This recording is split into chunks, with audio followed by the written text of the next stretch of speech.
Hi everyone, welcome back to my YouTube channel. My name is Rosie. If you are new here, please do subscribe. Today is very exciting. I'm going to be going to see a gold Buddha statue that is worth $250 million. I know, crazy, right? So I have Wikipedia open here. I'm literally going to read some of the stats before I get there, just so that you have a little bit of an idea of what I'm going to see. So it's a golden Buddha statue in the temple Wat Traimit. But apparently it weighs 5.5 tons, which is 5,500 kilos, which is crazy for a start. It's located in Bangkok, Thailand. It's literally around the corner from this hotel. I'll leave the link down below to the hotel that we're staying in case you want to stay here as well. But what's interesting is at one point in its history, the statue was covered with a layer of stucco and coloured glass to conceal its true value, and it remained in this condition for almost 200 years, ending up as what was then a pagoda of minor significance. And then during the relocation of the statue in 1955, the plaster was chipped off and the gold was revealed. So it's only in 1955 that they realised, oh my god, this is made of gold, pure gold. It's thought to have been created in the 13th to 14th century, although it could have been made slightly afterwards, but because of the egg-shaped head, that's kind of the time period they're estimating it was made. So in 1955, when the plaster chipped off and they realised it was made of gold, they slowly chipped away all of the plaster and saw that actually this gold Buddha is made out of 9 different parts that all fit together. And what's also interesting is that a key was found encased in the plaster at its base, which can be used to disassemble the statue, allowing for easy transportation. So the statue is 3 meters tall and weighs, like I said, 5.5 tons. And it also says that with the pricing, the gold in the statue is 18 carats, is estimated to be worth $250 million. The body of the statue is 40% pure gold. The volume from the chin to the forehead is 80% real gold. And then the hair and the top knot, weighing 45 kilos, are 99% pure gold. So I read all this and I have to go and see it, and I'm going to take you along so you can see it too. Okay, so this is the temple, this is the outside. Wat Traimit. The rest of it I'm not going to try and say. But this is the entranceway here. Like I said, it's literally 2 minutes walk from the hotel that we're staying at. And this is the incredible temple. I think we have to get tickets over there first, and then I'll let you know how much it is once I've got my ticket. Okay, so this is the ticket office. You can rent a scarf for 20 baht and have a deposit of 100 baht if you need to cover your knees. And there's the golden Buddha is just 100 baht, and if you want to go to the exhibition it's 200 baht for kind of both. So I did pay 200 for both, which means we don't have much cash left for lunch, but I thought since though I'm here, it's probably worth actually paying for and doing it properly. So I'm on my way up the steps, and it's interesting to say it is wrong to use Buddha as tattoo decoration. It means no respect, which is interesting. And also you can't wear shorts and these sort of tops and things. So I think this is part of the exhibition that I paid for. So I think I'm gonna do that afterwards. I think I'm actually gonna go up to the 4th floor and see the Buddha first and then learn all about it afterwards. Okay, so this is the temple on the 4th floor where the Buddha is. So I'm gonna go in there and see that first, and then like I said, I'll come out and learn some more information. There's these bells that you can ring, which I'm sure brings you good luck and prosperity, things like that.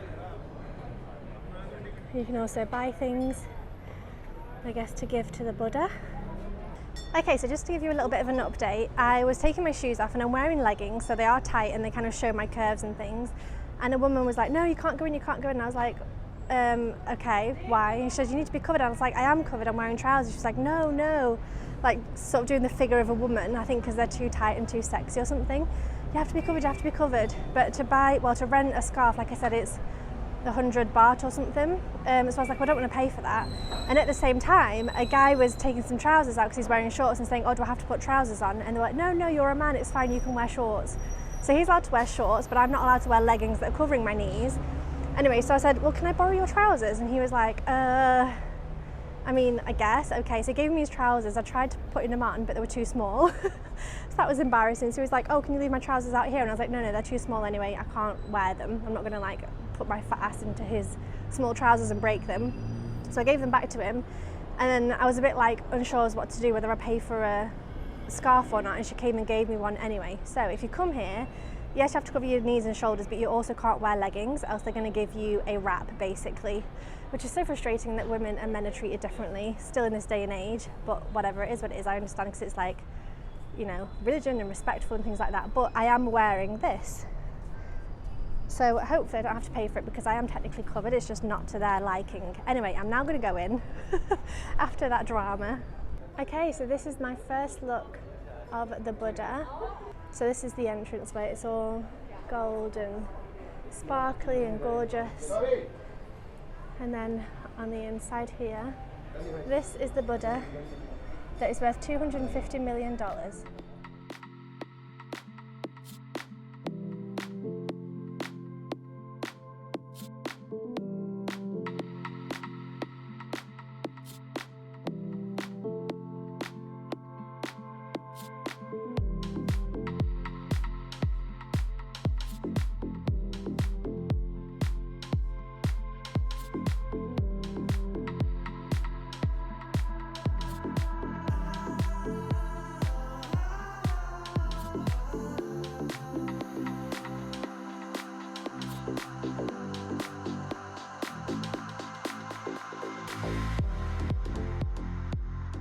Okay, so I'm now walking around the back of the kind of this section of the temple. I was able to get a couple of videos in there and some photographs as well. It's quite impressive, it's quite big. I was kind of expecting something smaller, but it is a pretty good size Buddha, to be honest. And the fact that it's all gold as well, like, well, most of it is, you know, 99% and whatever I said earlier. So it is really cool. I think it's definitely worth visiting. I'm excited to now go down into the other sections and learn a little bit more about it, and then I'll be able to let you know if that's worth doing as well, or if it's just worth going to see the Buddha and not paying the extra 100. But yeah, really enjoyed that. So I'm just walking around, and I thought this was a really cool perspective, because you can see the kind of newer buildings in the background, but then all of these roofs kind of all facing different directions. Well, they're kind of facing two directions, but they're all different colours and different heights and different shapes and things like that. So I thought that was a really cool little thing to show you. And that's how high up we are. You can see those people there. So pretty high. It's nice to get a different view of this part of town. Okay, so I finished at the top level, which was there to see the Buddha. I think I spent around half an hour there, so it's pretty quick to see. I kind of walked around 2 or 3 times as well to kind of take different photographs, have a real look at it, so I'd reckon half an hour is plenty. I'm now going to go into the museum section and learn some things, hopefully, and I'll let you know how that goes as well.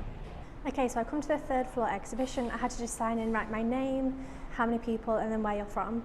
So that was fine. I handed in my ticket and he wrote number 3, so then when I go down to the 2nd floor, they know that I've done this floor and not that one, if that makes sense. Nobody checked my ticket at the Buddha, so I got in for free for that, so that's interesting. But anyway, I'm going to go in now and show you what's in here. So this is the first exhibition.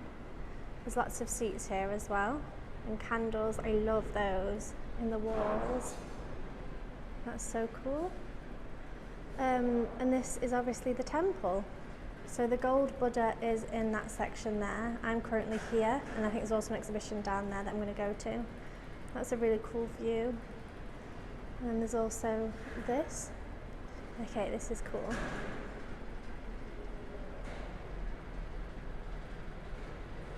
Okay, again, here's some information. You can pause the video if you want to read that and learn a little bit more. I'm not going to read out every single bit of information there is here.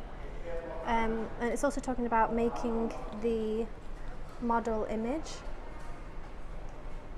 And then there's a piece of like artwork on the wall here. So here it talks about the second stage, which is about the wax, and also talks about it being split into 9 different parts so that they could kind of do it section by section. And the 9 different parts are the head, the torso, the arms, each divided into 3 pieces, and then the lap. And then besides these, something forms a separate piece of its own. What's aureole? I'm learning something new, don't know what that means. Let me know in the comment section. And then here, there's this, which is really cool. And then as we go through the exhibition, it's going to explain how they made the gold Buddha, basically. Okay, so some more information there about making the mould. Again, pause the video if you want to read that properly. And this is the image that goes with it. This is like a 3D sculpture showing how it would have been made. And then there's also here talking about like the wax drainage channel, the metal pins, the wax line, the mixture of cow dung solution in water and fine clay, mixture of clay, blah blah blah. So it kind of shows you information there. Okay, so a bit more information here about casting the Buddha image. It apparently requires 10 times more gold than wax. It sort of talks there. Again, you pause the video if you want to. And then there's an image here. And then there's also this, which is kind of interactive. It's got like a video screen or something. So that's the gold pouring through and filling up there. You can see it's filling up the bottom right corner. And then now you can see it's starting to fill up. Obviously this is the Buddha head upside down, so it's starting to fill up with gold there. Again, a bit more information here. Pause if you want to read. This is just talking about the finishing aspect of it. And then this is the image that goes along with it. So we're now talking about the features of this particular one. Let's see what it says. Again, pause the video if you want to read this one. So here's a little bit of information about the fact that it was covered up to conceal it from the enemy so that it didn't get stolen, basically. Again, pause that if you want to read this. Okay, there's people doing work above me, so you might be able to hear some banging, but this is what they thought happened. So they covered it, this is the gold kind of Buddha. They would have covered it in black lacquer and then covered it in plaster and then more black lacquer and then gold sheets, you know, gold paper sheets. Again, there's information here if you want to pause that. Sorry about the noise. But I thought that was super interesting. So yeah, if you want to read that, you can go ahead and pause.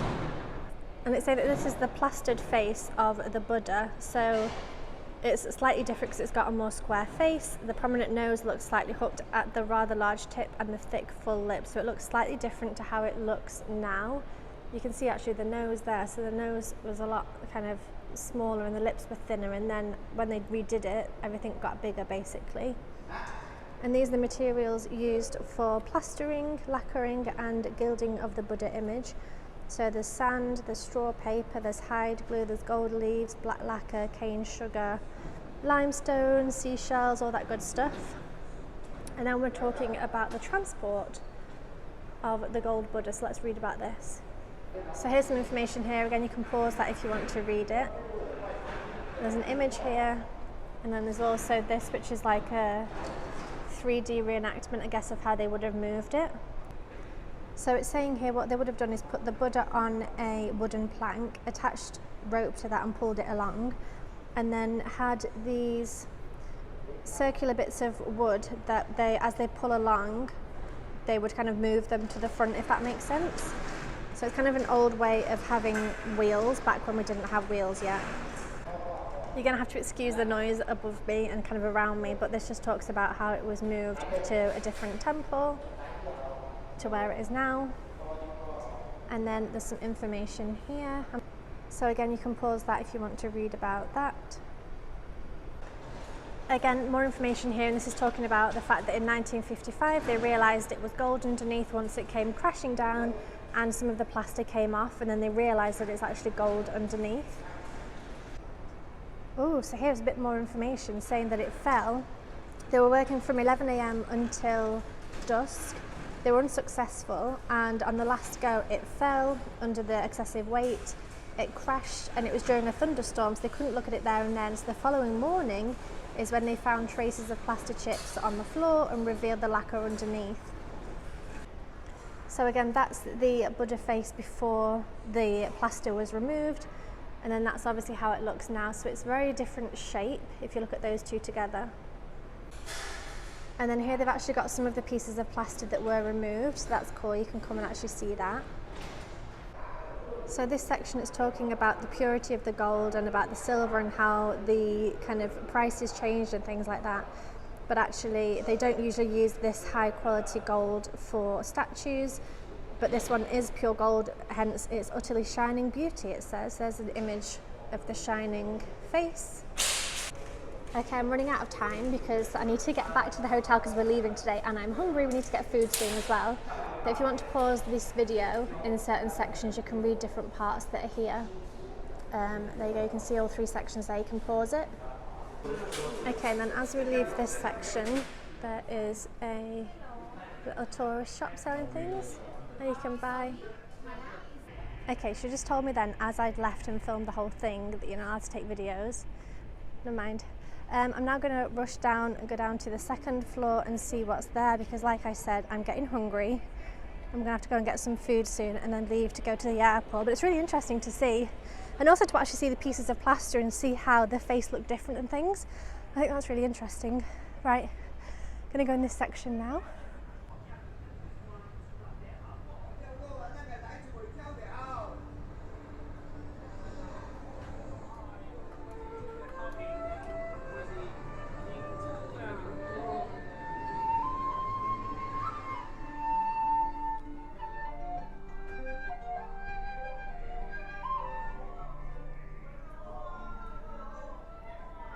Okay, so I'm now back at the hotel, and I thought I would talk to you a little bit about this section that I didn't do any vlogging, because when I walked in she said only photos, no videos, and I thought, well, do you know what, I don't really want to like get in trouble since I've filmed everything else. It's basically the history about how the Chinese came to Thailand and settled in Chinatown in where we're at now in Bangkok.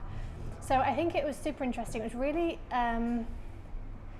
not interactive, what's the word, like loads of kind of props and like decorations, and you kind of felt like you were traveling through with the Chinese to get here. So really cool, but there was so much information. The gold Buddha is obviously worth going to, I think that was good, and I think the exhibition about how they built the gold Buddha was interesting to see kind of how they made the cast, and you know, the black lacquer and covered it in gold and all the rest of it. I thought that was really interesting. The Chinese part I was less interested in, me personally, but maybe you might be interested in that section more than the other bit. So I do think it's worth paying for. I do think it's worth going to. Thank you so much for watching. I hope you enjoyed it, and I hope to see you back here very, very soon. Bye.